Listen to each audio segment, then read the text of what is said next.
The phone rang at 2:30 in the morning. Daniel Reeves groggily reached for it, squinting at the screen to see his younger sister Claire's name flashing. A phone call at this hour was rarely good news. "Claire," he mumbled, half awake. "Dan, it's Mom," Claire said, her voice tight with panic. She collapsed. They took her to the hospital. The words hit Daniel like a punch to the gut. "What? What happened?" "She's stable, but they're running tests. You need to come home."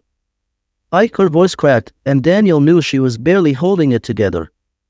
"I can't handle this alone." Daniel sat up in bed, heart pounding. "I'll be there as soon as I can." He hung up and stared at the dark ceiling for a moment. Going home, the thought left him uneasy.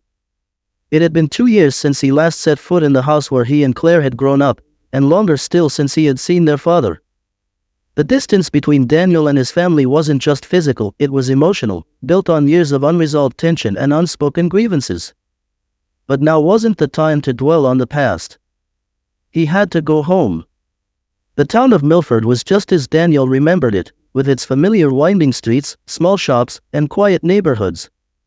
But as he pulled into the driveway of the house where he grew up, a knot tightened in his stomach. The 2-story brick home had once felt warm and welcoming. Now it seemed to loom over him like a monument to everything unsaid. Claire was waiting at the front door, arms crossed, her face pale with exhaustion. She hugged Daniel tightly the moment he stepped inside. "Thank God you're here." "How's Mom?" Daniel asked, his voice low. "She's still at the hospital. They think it's her heart." Claire's lips trembled slightly. "Dad's been impossible. He's acting like it's not a big deal." Daniel rolled his eyes. That sounded exactly like their father. Jack Reeves was a man who believed in toughness, in burying emotions beneath a stoic exterior. Daniel and Claire had learned early on that showing weakness or asking for help wasn't tolerated in their household. "Where is he?" Daniel asked. Claire nodded toward the living room. "Where else?" Daniel found his father sitting in his recliner, nursing a whiskey while the TV blared some late-night news channel. Jack barely glanced up when Daniel entered the room. "So, the prodigal son returns," Jack muttered, swirling the amber liquid in his glass. Daniel ignored the jab, too tired to engage in the usual sparring. "I came because of Mom." Jack grunted, lifting the remote to turn off the TV. "Doctor said she's fine for now. Just a scare." "A scare?" Daniel repeated, incredulous. "She collapsed, Dad." "That's more than just a scare." Jack's expression tightened. "I know what I'm doing, Daniel. I don't need you telling me how to handle things." Claire hovered in the doorway, clearly uncomfortable with the rising tension. "Maybe we should all just try to focus on Mom, okay?" she suggested gently. Daniel exhaled sharply and forced himself to nod. "Fine. Let's go see her." The hospital room was cold and sterile, the scent of antiseptic thick in the air. Their mother, and Reeves, lay in the bed, looking far smaller and more fragile than Daniel remembered. Her gray hair fanned across the pillow, and the heart monitor beeped steadily beside her. "Hey, Mom," Daniel said softly, sitting beside her bed. Her eyes fluttered open, and a tired smile spread across her face. "Danny. You came." "Of course I did," he said, taking her hand. Her skin felt thin and papery, a stark reminder of how much time had passed. Claire stood on the other side of the bed, forcing a smile.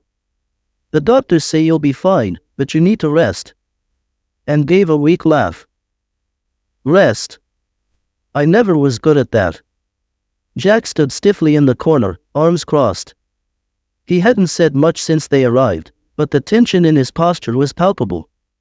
Daniel knew his father's silence wasn't indifference, it was fear disguised as stubbornness. "Maybe it's time to start being good at it," Daniel said lightly, trying to ease the atmosphere. And gave his hand a weak squeeze, her eyes soft with gratitude. "I'm glad you're both here." Over the next few days, Anne was discharged, and life at the Reeves household resumed, albeit awkwardly. Daniel stayed in his old room, which hadn't changed much since high school. The same posters were on the walls, the same books on the shelves, as if the past had been frozen in time. Claire stayed by their mother's side as much as possible, cooking meals and keeping the house running smoothly. Jack, meanwhile, seemed to do his best to avoid everyone. He disappeared to the garage for hours, tinkering with old tools, or sat in front of the TV with a drink in hand. The unspoken tension between Daniel and Jack grew thicker with each passing day. Claire acted as a buffer between them, but even she couldn't keep their tempers from flaring. One evening, as Daniel helped set the table for dinner, Jack's voice cut through the quiet like a whip. "So, when are you heading back to the city?" Jack asked. Daniel bristled. "I don't know." "Why, you in a hurry to get rid of me?" Jack smirked, but there was no humor in it. "You've made it pretty clear you don't belong here anymore." "Right," Daniel snapped. "Because I'm not exactly eager to sit around and pretend everything's fine like you do." Claire's voice wavered as she tried to intervene. "Guys, not now." But it was too late. Years of resentment boiled to the surface.